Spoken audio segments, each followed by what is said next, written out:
Jesse? Yes, James? Look, it's some form of chicken. Don't call it that. Don't you us hate being called a chicken. Run!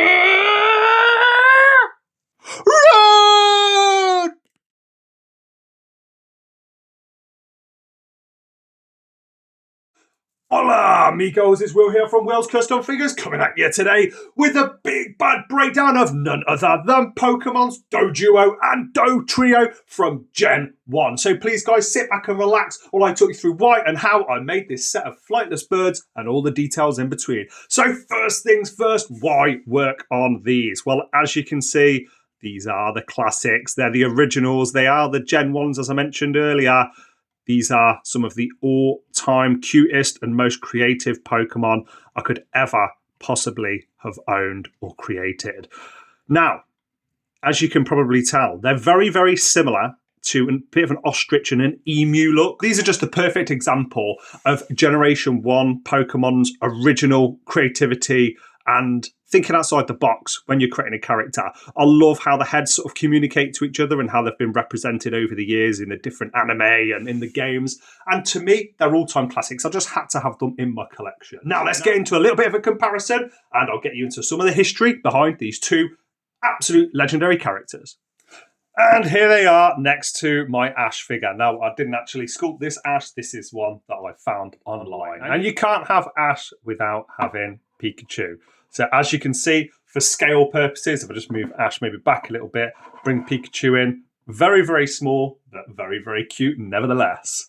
And I'm going to bring in none other than Eevee. If you haven't seen my full review on Eevee, please check it out. Here it is from a different angle. Man, do you know what? I absolutely love Pikachu and this version of Eevee. Absolutely loved working on that. One of my most favourite projects of the year. But how could you get any cuter than Dodrio and Doduo standing next to each other? Man, these are actually very, very big birds. They don't look so big until you bring something else for a bit of a size comparison. Now, let's just move these guys out of the way and bring in another couple of my favourites. Here it is. Oh, a beautiful little diorama scene here that I made a few years ago. I think, is this Fletchling and Moongoose? But yeah, love this. Little mushroom Pokemon and absolutely one of my favourite birds. Couldn't have a bird Pokemon review without bringing in this guy, a fire bird type. Love, love, love that concept. And let's bring in Ivysaur. Man, if you haven't seen my recent review, I did this, I think it was last year. And yeah, one of my all-time favourite Pokemon figures that I've had the chance to work on. From all different angles. I love this and what a great set together. And here's my most recent custom Pokemon. It is none other than Jolteon with Eevee. And if we're assuming that Dodrio is the mother of this beautiful little Doduo, you got to bring in the best mother of all, my custom Chansey. God, man, that takes me back probably 2 years now. And working on this one was one of my all-time favourite projects. Man, do you know what? So many of these that you're going to see in this Pokemon review are my favourite projects. It's really hard to pick. And here they are with the absolutely villainous Team Rocket, looking very mischievous and up to no good. Maybe trying to add some birds into their Pokemon team. If like magic, here is Meowth. Diving into the mix, absolutely love these guys together. Look really cool. And again, I think when you see Dodrio and Doduo together, it really, really just puts into perspective how big they are against some of these other great characters. And last but definitely not least, here is a beautiful shot with Charmeleon. So let's start by breaking down Doduo. Now, this Pokemon, it basically goes backwards and forwards. It basically argues with itself, and absolutely love the relationship that it's got there. Now, it is known for its speed. I'm going to try and move this very, very gently so you can see it. They can run up to 60 miles an hour, and it is a normal and flying type. Obviously, the two heads helps it to monitor its surroundings, and I love just the history, the lore, and the idea behind this Pokemon. Man, can you imagine if this existed in real life? These heads are on a swivel, so with a lot of my videos you will notice that they actually aren't on a swivel and they don't move. But with Doduo, I did actually take the extra time to use the armature wire and to paint that up. I thought that would be better than thickening the wire and putting clay on top of it. Of course, then it wouldn't move. So the legs also move. I'm not going to move them too much because I don't want to damage the actual sculpt, but very, very simple. I went on Amazon, got myself some of this lovely armature wire. I think this is about 0.3 mil in case anyone wants to buy it. And I used a central piece of aluminium foil and just tied the armature wire around it and then sculpted on top. So very, very happy with how this turned out. And if you can see, compared to my hand, pretty small. Let's do a nice little school photo up close so I can show you some of the details. And this really is a beautiful shot. I love this. You can just see the lovely TLC care and attention that's went into this sculpt. This is definitely not on anybody's top 10 most wanted Pokemon, either figures or sculptures or anything else. And to me, I don't care, because this to me is definitely one of the absolute cutest Pokemon you could get. Now, the feet, I used this armature wire down to the bottom and then stretched it across to this toe here on both sides. And then I used thinner armature wire just to make the extra toes and then sculpted on top. So really, really happy with that approach. You can see the clay underneath. I used Super Sculpey clay for that. And I'll get into the paints I've used on the next part of this video, but it is none other than Vallejo paints. One of the all-time best paints you could use.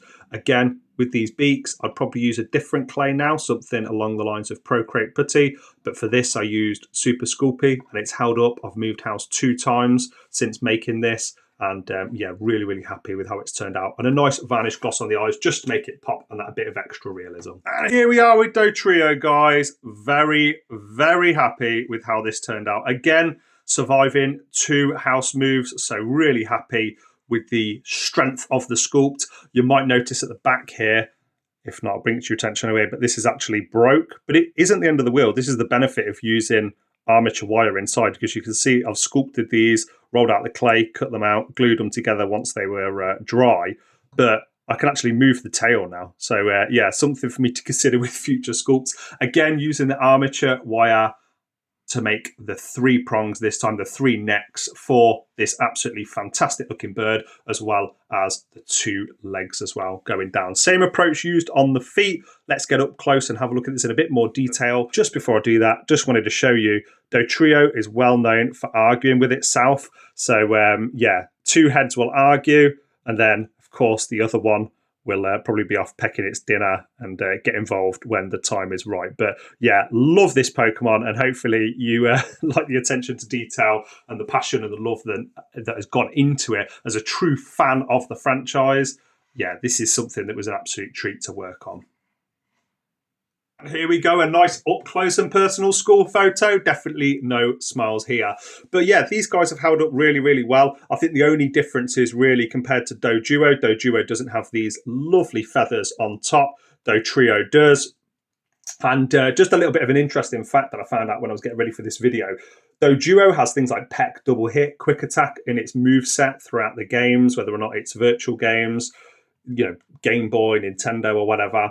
However, Dodrio has a move called Tri Attack, where it can burn, paralyze or even freeze its opponent. So a nice little intricate detail there, especially on a normal flying type Pokemon, and definitely something that I was interested to find out about. Now, this one looks a little bit more aggressive. Of course, the baby has these nice little dewy eyes. Oh, it looks so cute. Like butter wouldn't melt. However, the mother is there to defend her babies and defend her nest. Same sculpting. I've used a set of aluminium sculpting tools to do the nice fur feather approach and look. Got this little black underbelly, and then the same lovely, I think it's Iraqi sand colour that I've used here on the legs.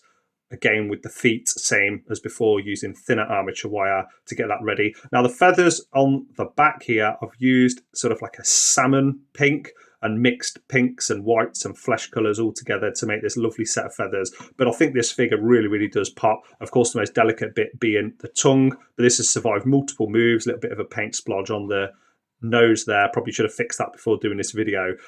Previously, damage-wise, I've had these crack off. But other than that, it holds up pretty well. And yeah, I'm very happy with how it's turned out. And here we go, guys. My final reflections on working on these 2 absolutely beautiful sculptures. I'm very, very proud of what I've done here. Like I mentioned before, definitely not on anyone's top 10 list of Pokemon. But nevertheless, it touches all of my nostalgia buttons, every kind of feel that I have that takes me back to being a little boy. And I definitely had to have this set immortalized and in my display cabinet for everyone else to see. Whether or not it's monitoring its surroundings, it's looking for its food and pecking around in gravel and dirt. These Pokemon definitely personify the creativity that I love so much about the Pokemon franchise. Bringing in a few of their friends for my final rating, I'd probably rate these guys about a 9 out of 10. Would I have liked to have a few more details, like using some of the more modern clay rather than your traditional clay to mean the feathers are a little bit more durable? Yes. Would I have liked to have the 2025 version of my sculpting skills when working on this set? Yes, I would. However, nevertheless, they're durable. It stood the test of time. It's like going into a time capsule and taking me back to my childhood. I wouldn't take any different approach when working on these guys if I was to make them again. I love how the necks move. I love how the legs move. And for me, very, very pleased with how they have turned out. What's next for this channel? I've got a lot more Pokemon coming. I have Tyranitar, Larvitar, and Pupitar coming in the next few weeks, so please stay tuned. I've got music legends like Corey Taylor from Slipknot. I also have a bunch of DC characters to come and some other pretty cool Marvel Legends sculptures to join them. So please stay tuned. Follow me on Facebook, Instagram, and here on YouTube if you've been watching for 15 minutes or so now. I really appreciate it, and I'll see you guys on the next one. Adios!